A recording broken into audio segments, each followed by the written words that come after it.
Sao nữa? Ní thấy nó liêm à? Tao á? Sao cái ní? Tao nhìn. Nhìn. Tao á? Tao. Thế nào? Tao ăn nó mưa. Ní à? Tao á? Đây mà đâu? Không thấy thế nào mà. Tao nghe. Không có là cả. Quay nào tao á?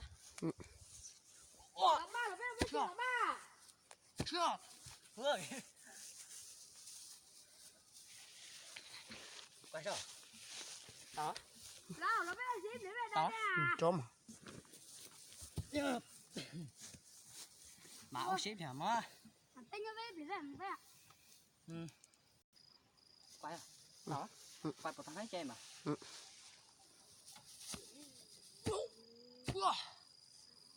Có kỳ bố trên cả đúng không?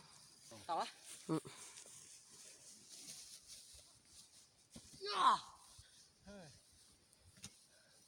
Tao uống đó hả? Tao. Nó bé tua có tay tao. Như muốn tao cho. Bé tua lo gì? Chơi chẳng này chỉ tin này cha.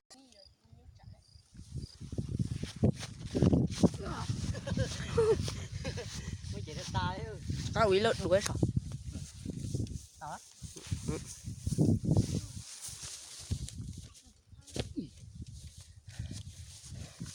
Tao quay. Tao.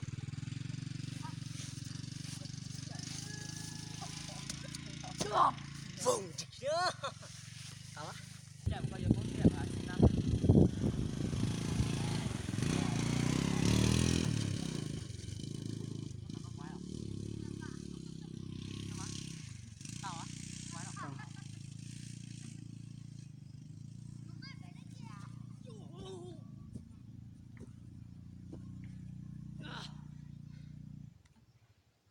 Nghĩ nó ghi mà